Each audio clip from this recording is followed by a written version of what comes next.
Om Swastiastu.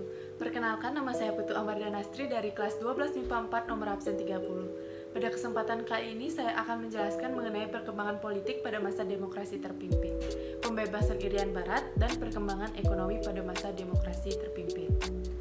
Setelah kemerdekaan Indonesia, sebagai negara baru, Indonesia pernah beberapa kali berganti sistem pemerintahan.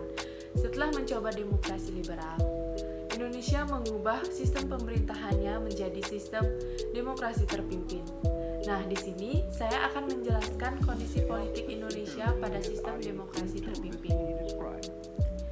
Pada tanggal 9 Juli 1959, Kabinet Juanda dibubarkan dan diganti menjadi Kabinet Kerja yang dilantik pada 10 Juli 1959. Kabinet ini memiliki program kerja yang disebut Tri-Program yang meliputi 1. Masalah-masalah sandang dan pangan, 2. Keamanan dan negeri, dan pengembalian Irian Barat. Contoh kondisi politik di masa demokrasi terpimpin.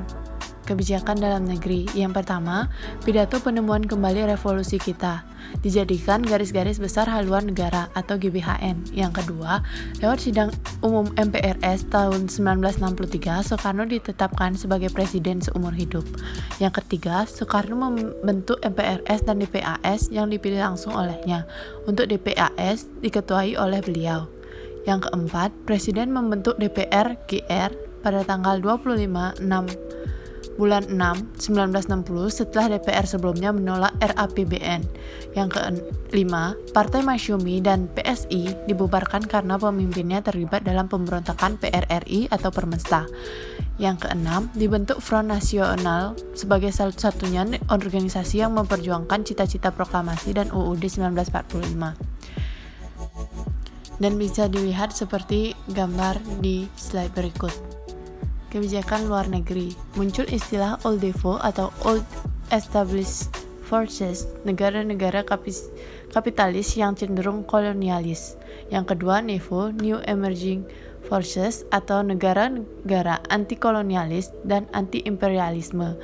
Lalu dijalaninya politik mercusuar, yaitu pengadaan proyek-proyek besar untuk mengangkat Indonesia menjadi negara yang terkemuka. Contoh pembangunan kompleks UR Senayan. Yang kedua, politik poros, yaitu Indonesia melaksanakan hubungan istimewa dengan RRC atau Poros Jakarta-Peking, juga dengan Kamboja, Vietnam Utara, dan Korea Utara, atau Poros Jakarta, Phnom Penh, Hanoi, Peking, dan Pyongyang. Kebijakan politik yang terdapat dalam infografis di atas tentunya tidak lepas dari berbagai kecaman karena adanya penyimpangan, seperti penetapan Soekarno sebagai presiden seumur hidup. Waktu itu masih bisa karena waktu itu UUD 1945 belum diamandemen, dan di pasal 7 saat itu hanya disebutkan bahwa presiden memegang jabatan selama 5 tahun dan sesudahnya boleh dipilih kembali. Selain itu, keberadaan MPRS atau Majelis Permusyawaratan Rakyat Sementara dan DPAS, Dewan Pertimbangan Agung Sementara, juga menuai kontroversi. Kenapa?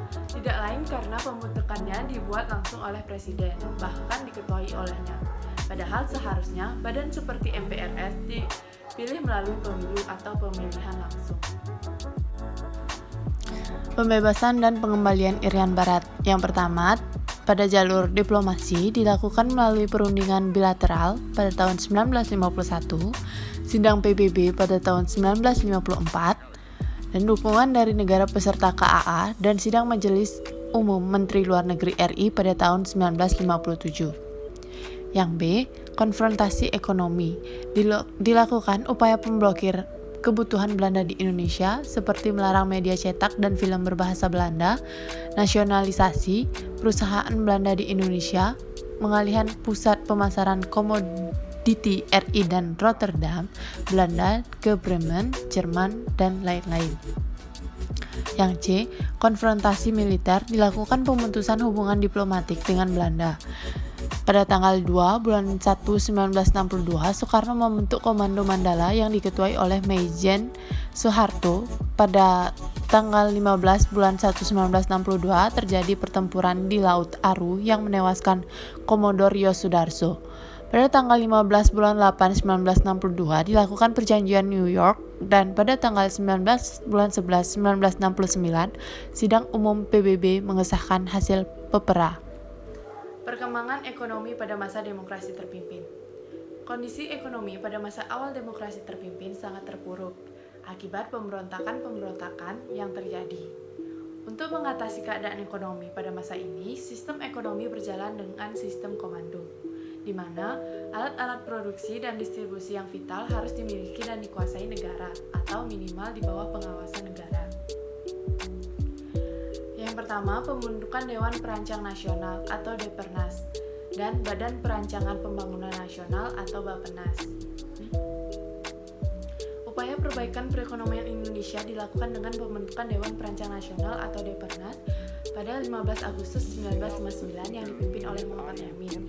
Depernas kemudian menyusun program kerjanya berupa pola pembangunan nasional yang disebut sebagai pola pembangunan semesta berencana dengan mempertimbangkan faktor pembiayaan dan waktu pelaksanaan pembangunan. Pola pembangunan semesta dan berencana terdiri atas prinsip pola, yaitu proyek pembangunan, pola penjelasan pembangunan, dan pola pembiayaan pembangunan.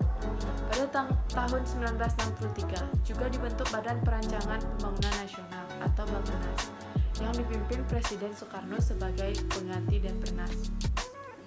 Tugas Bappenas adalah menyusun rencana pembangunan jangka panjang maupun pendek. Yang kedua, penurunan nilai uang. Untuk membendung inflasi dan mengurangi jumlah yang beredar di masyarakat, pada tanggal 25 Agustus 1950 pemerintah mengumumkan penurunan nilai uang. Sebagai contoh, untuk uang kertas pecahan 500 nilainya akan berubah menjadi 50, begitupun seterusnya. Selain itu, semua simpanan di bank yang melebihi 25.000 akan dibekukan. Yang ketiga, melaksanakan deklarasi ekonomi atau DEKON. Pada tanggal 28 Maret 1963, dikeluarkan landasan baru bagi perbaikan ekonomi secara menyeluruh, yaitu deklarasi ekonomi atau DEKON. Tujuan dibentuknya DEKON ini adalah untuk menciptakan ekonomi yang bersifat nasional, demokratis, dan bebas dari imperialisme. Meski begitu, dalam pelaksanaannya, DEKON tidak mampu mengatasi kesulitan ekonomi dan masalah inflasi. DEKON justru mengakibatkan perekonomian Indonesia stagnan. Masalah perekonomian diatur atau dipegang oleh pemerintah, sedangkan prinsip-prinsip dasar ekonomi banyak diabaikan. Yang keempat, pembangunan proyek mercusuar. Keadaan ekonomi semakin buruk karena pembengkakan biaya proyek mercusuar. Proyek mercusuar Soekarno adalah proyek pembangunan ibu kota agar mendapat perhatian dari luar negeri. Untuk memfasilitasi Ganevo, Games of the New Emerging Forces, sebagai tandingan dari Olimpiade, pemerintah membangun proyek besar seperti Gedung Konevo yang sekarang dikenal sebagai DPR, MPR, DPD, DKI Jakarta, Gelora Bung Karno, Hotel Indonesia, Jembatan Semanggi, pembangunan Monumen Nasional atau Monas, dan Pusat Pertokoan Sarinah. Sekian video dari saya, mohon maaf apabila terdapat kesalahan dalam bertutur kata. Saya tutup dengan para mesanti. Om Santi Santi Santi Om.